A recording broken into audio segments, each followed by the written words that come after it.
Paz do Senhor, meus irmãos, graça e paz a todos. Hoje nós iremos comentar sobre a lição de escola bíblica dominical CPAD, tá? O tema da lição é Justiça Divina. Ela foca no livro do profeta Ezequiel, tá bom? E hoje eu estarei comentando com vocês a lição de número 2, que tem o título Vem o Fim. Aqui, ó, profeta Ezequiel. E vamos entrar nos comentários, né? Tenho certeza que Deus irá falar poderosamente com cada um, tá? Eu peço a sua ajuda para este canal.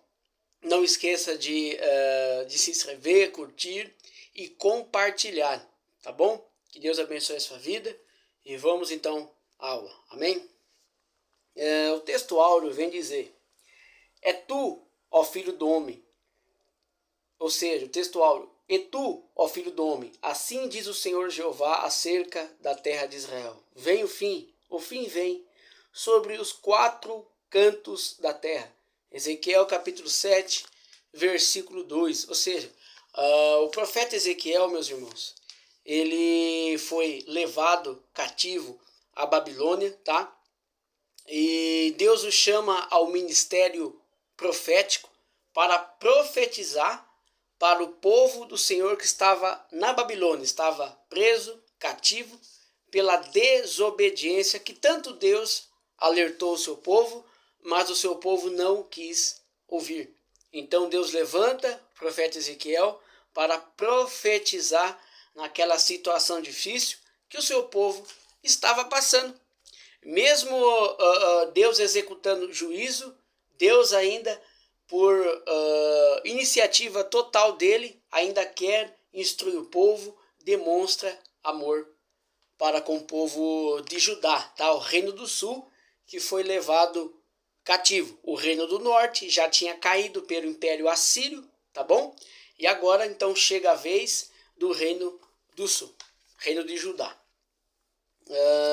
A verdade prática vem dizer: o atalaia de Deus soa o alarme do iminente perigo, anuncia que o inevitável juízo divino se aproxima. Ou seja, o atalaia é aquele que tem a visão, é aquele que sabe quando o inimigo está vindo. Ele tem uma visão privilegiada, ele sabe de informações daquilo que a maioria não sabe, ou que ninguém sabe.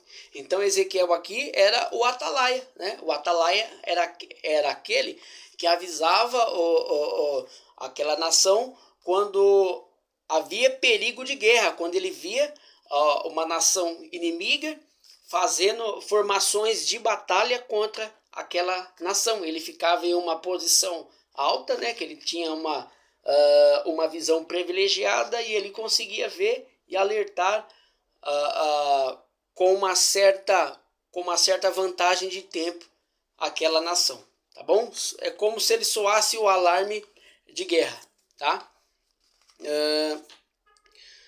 Bom, a leitura bíblica em classe se encontra em Ezequiel capítulo 7, do 1 ao 10, tá bom? Você que está assistindo, leia, tá? Depois que você ler esse texto, vamos para a introdução, tá? Você pode pausar o vídeo enquanto você fazer a leitura, e depois nós vamos dar a sequência na introdução, tá? Aqui, ó, introdução, tá bom? Diz assim: o juízo divino descrito no discurso profético do capítulo 7 é endereçado à terra de Israel, ou seja, particularmente aos seus habitantes, mas tem implicações globais. Os contemporâneos de Ezequiel na Babilônia e até mesmo em Jerusalém recusaram as mensagens dos profetas, principalmente de Ezequiel e Jeremias, por não acreditarem que Javé permitisse que os ímpios conquistassem a cidade e destruíssem o templo. Ou seja, aqui vem dizer que o povo recusou a mensagem, né? Não foi só Ezequiel que profetizou, como também Jeremias, né? Abacuque, Isaías também, já um bom tempo antes já tinha orientado o povo sobre a iminente destruição que Deus traria contra o povo, né? Qual que foi o pecado de Judá? Idolatria, né? O descaso social. Então, esses foram uns dos pecados que fez Deus executar o seu juízo, né? A nação de Judá mesmo teve reis que estavam sacrificando seus próprios filhos, né, ao deus Moloque, e como também havia adoração de tantos outros deuses ali em Judá, né? Tanto o livro de Ezequiel, ele vem nos contar que até dentro do templo de Jerusalém havia imagem de escultura ali, né? Os sacerdotes, ou seja, o que era o sacerdote? O povo que levava a oferta do povo a Deus estava corrompido, né? A nação se afastou de Deus, né? E textos vêm dizer que Deus mandou profetas madrugando, avisando o povo dia e noite, mas o povo não queria se sujeitar. Então, o fim, ele veio, né? E aqui vem dizer que consequências globais, sim, teve a sua questão histórica, que foi a queda de Jerusalém pelo Império Babilônico, né, liderado pelo rei Nabucodonosor, como também esse fim, ele está decretado para toda essa terra, para todos aqueles que não escutam a palavra do Senhor, que não querem se voltar a Ele, que não querem se arrepender dos seus pecados, né? Então isso serve para nós também, para nós refletirmos que há um juízo vindouro para toda a raça humana e toda a terra. E só aqueles que escolheram estar em Cristo Jesus, que serão livres deste juízo vindouro. Amém? Agora vamos aqui o primeiro tópico, né, que tem um título sobre aqui, ó, sobre a profecia, tá? Vamos lá. Ezequiel introduz a profecia com a fórmula usual dos profetas de Israel. Veio a palavra do Senhor a mim. A chancela de autoridade divina, assim diz o Senhor Jeová, é a marca registrada dos profetas de Javé. Isso mostra que Deus é a fonte da profecia. Era uma comunicação divina inconfundível, diferentemente da natureza da atividade profética inicial, que ocorria por meio de visões. Essa fórmula verbal de revelação indicava ser a mensagem recebida de forma externa, direta e audível, né? Então aqui a lição vem dizer que o correto era que o profeta teria uma visão e traria ao povo, ou seja, o que o profeta fazia? O profeta ele passava ao povo, executava algo ao povo que Deus falava para ele executar, né? E o uso, vem dizer chancela, né? Da autoridade divina, assim diz o Senhor Jeová, era algo comum que os profetas faziam, né? E a diferença aqui, que ele usa o termo veio a palavra, ou seja, Deus falou para o profeta Ezequiel por palavra, como também, né, em outros textos ele fala por visão. Então era algo direto, claro, né, para que o povo não tenha dúvida, tá bom? Essas revelações aqui Ezequiel teve quando ele estava ali no rio Quebar, ali já na Babilônia, porque existiu três deportações do povo de Judá à Babilônia. A primeira, até que Daniel foi levada, tá? Foi levado Daniel, o profeta Daniel e seus amigos, né? Alguns teólogos falam que Ezequiel também foi junto nessa primeira, outros falam que ele foi na segunda leva, enfim. Mas houve 3 levas, né? A primeira, a segunda e a terceira. A terceira ocorreu então a destruição geral de Jerusalém, devido, né, ao rei que estava ali, se não me engano era o rei Zedequias, se rebelar contra o sistema babilônico, né, que o povo não aceitava um rei pagão dominar eles, porém eles mesmos estavam praticando o paganismo, né, e a orientação era para que eles obedecessem o rei Nabucodonosor, Ele domina ali Israel, isso Judá na sua primeira leva, né? Porém institui o rei e deixa aquela nação como estado vassalo, ou seja, paga tributo, né?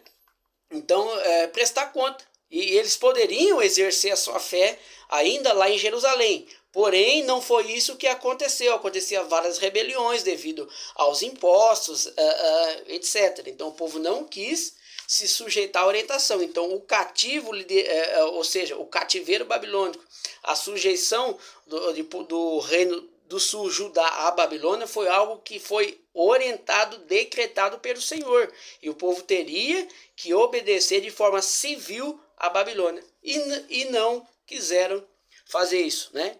E principalmente o rei Zedequias, que se rebelou contra o rei Nabucodonosor. Então trouxe a destruição para Jerusalém, tá bom? Vamos lá? Que o segundo subtópico, a extensão. A expressão hebraica Adamá, Israel, para a terra de Israel, aparece 17 vezes no livro de Ezequiel e nenhum outro lugar do Antigo Testamento. Isso indica a ira divina sobre o povo de Israel no seu próprio território. Mas ninguém deve restringir esse castigo somente a Jerusalém, pois ele também tem um caráter cósmico, portanto extensível a outros lugares, né? Então isso aqui eu já falei que isso serve para toda a raça humana em toda era, em toda época, né? Que há um julgamento vindouro de Deus para todo ser humano, para todo esse mundo, né? O fim está chegando, o julgamento está chegando de tudo aquilo que as pessoas praticaram em todas as épocas, e é um julgamento justo, né? O fim vem, ou seja, algo participativo. Esse fim, ele não acabou lá com a queda de Jerusalém, não. Ele vem participativo, ele vem acontecendo em várias épocas. Por exemplo, no ano 70 depois de Cristo, Jerusalém foi destruída pelo Império Romano, né? Liderada pelo general Romano Tito, foi destruída novamente. E quantas vezes na história tivemos guerras, né? Rumores de guerra, a Guerra Fria, né? Que trouxe uma situação eminente de uma guerra nuclear, como vemos hoje entre Rússia e Ucrânia, aí, ameaças nucleares. Então o fim está cada vez mais próximo, né? A nossa parte, o que é? É se apegar em Deus, aceitar Jesus Cristo como nosso único Salvador e seguirmos a nossa vida, né? Então, meus irmãos, devemos entender, devemos refletir que o fim está chegando. Como também, qualquer ser humano é ciclo da vida, que um dia ele vai partir dessa vida, ele vai partir dessa terra, ele vai morrer, né? E para onde que ele vai? Essa decisão ele tem que tomar em vida. O único caminho que leva o homem à salvação é Jesus Cristo. Mas uma coisa temos certeza, isso a lição vem dizer: o fim vem, o fim já está acontecendo, tá bom? A todo momento as coisas caminham para um final, tá bom? Vamos lá? Vamos avançar. O segundo tópico, sobre o fim, né? A palavra fim do hebraico ketz, fim, destruição, ruína, morte, condenação, ou haketz.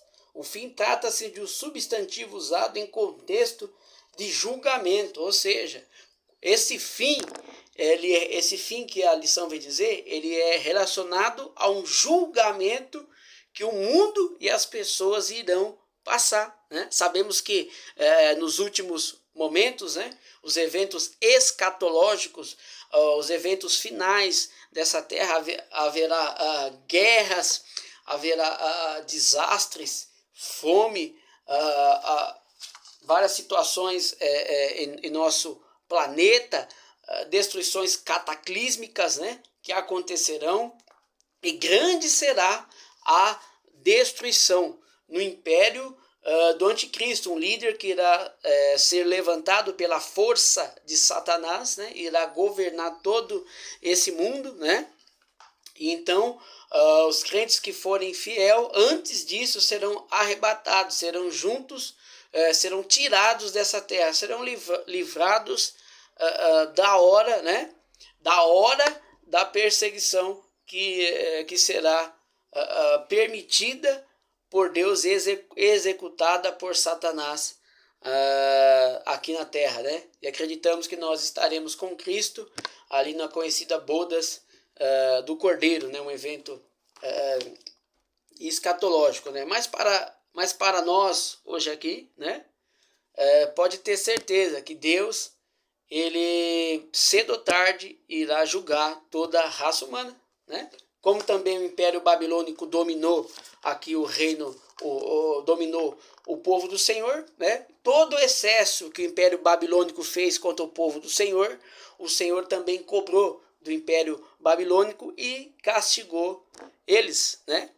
Porque o único império que é certo, o único líder que é certo e o império que irá durar, todo reino, o único reino que irá durar para sempre é o reino do Senhor Jesus Cristo, tá bom? O Império Babilônico caiu, né?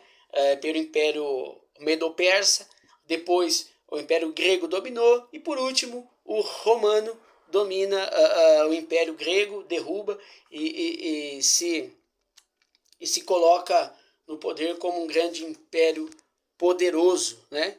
Mas no tempo certo, o império de Jesus Cristo será inaugurado aqui na Terra, chamado de milênio, né? Chamado de milênio, tá bom? Agora vamos aqui o segundo tópico, né? Segundo tópico e o terceiro subtópico, a repetição da sentença. Os versículos 4 e 9 de Ezequiel 7 estão repetidos.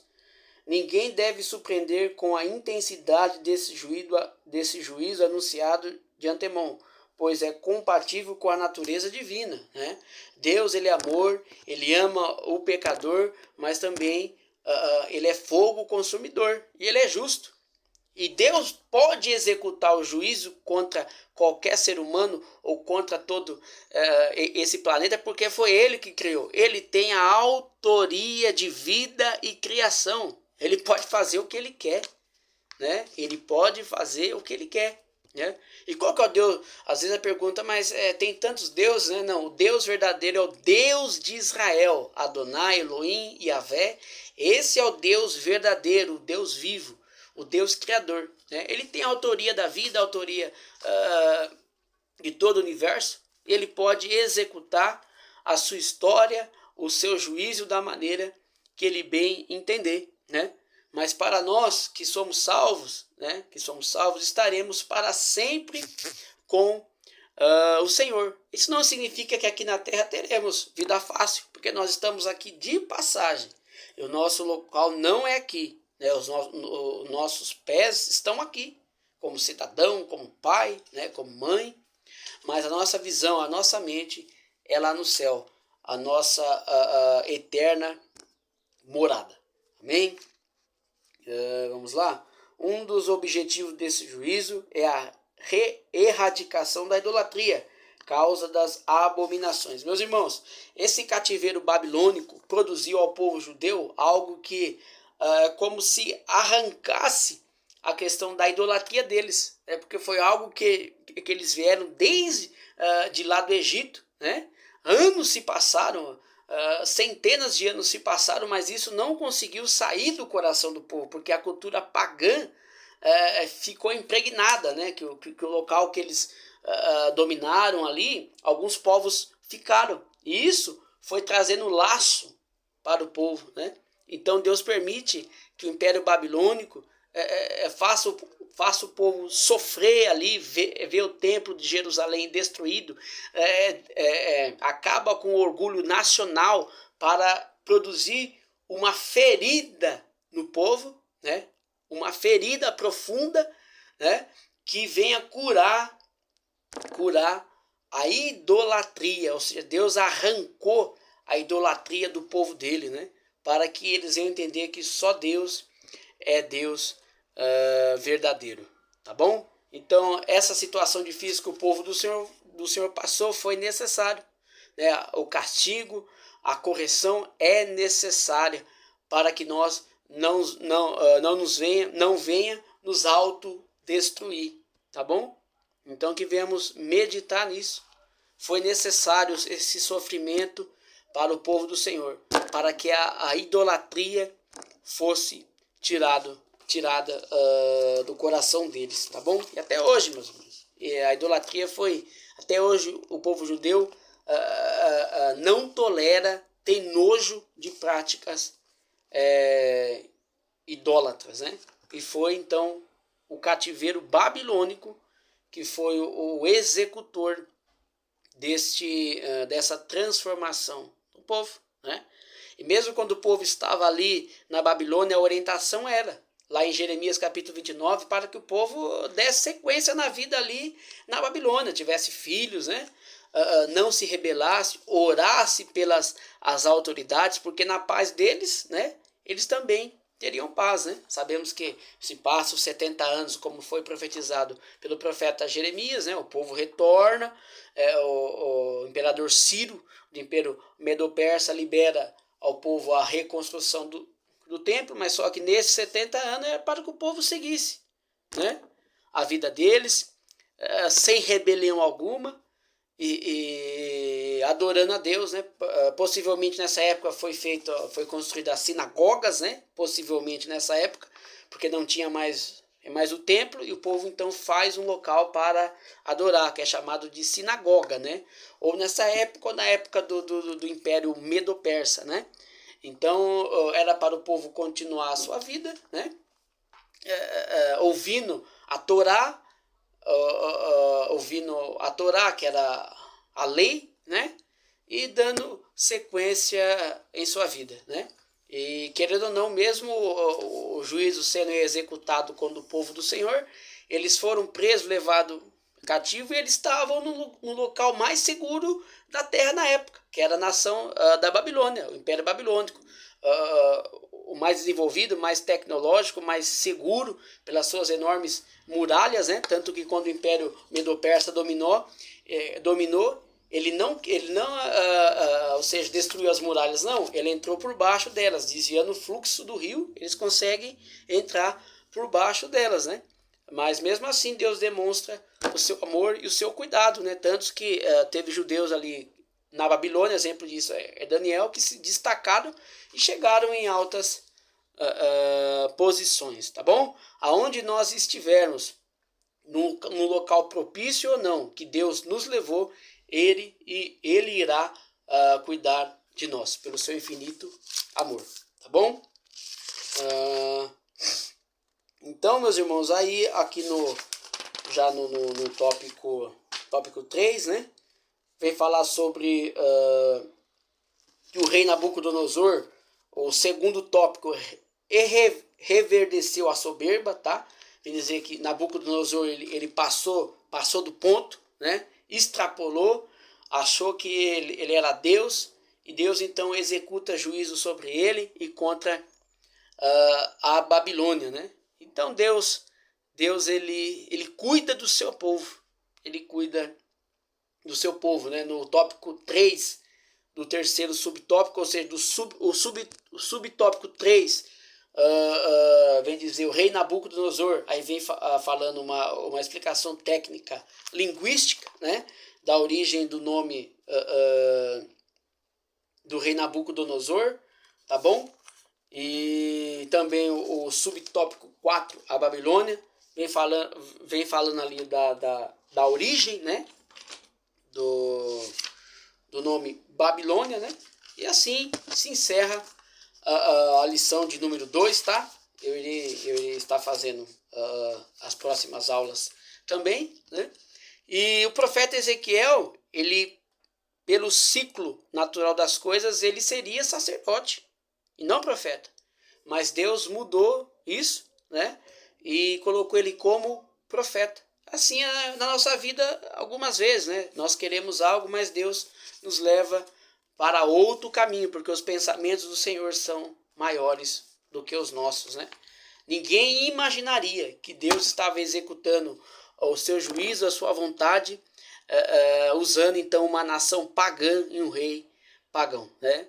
Referente aí, estamos passando por um momento delicado, as eleições em nosso Brasil. Pode ter certeza de uma coisa: quem ganhar essa eleição, devemos entender que Deus está no controle de todas as coisas, né? E todo governante que extrapolar em sua liderança e seu governo com as pessoas, Deus irá julgar de cada um deles, porque Deus é soberano e rei dos reis. Amém, meus irmãos? Que Deus te abençoe, tá? Me ajude, inscreva-se nesse canal, curta e compartilhe, tá bom? Que Deus te abençoe poderosamente. Também, se você quiser fazer alguma doação para a página, tá bom? Estarei postando também o Pix. E que Deus te abençoe e até a próxima. Tchau, tchau.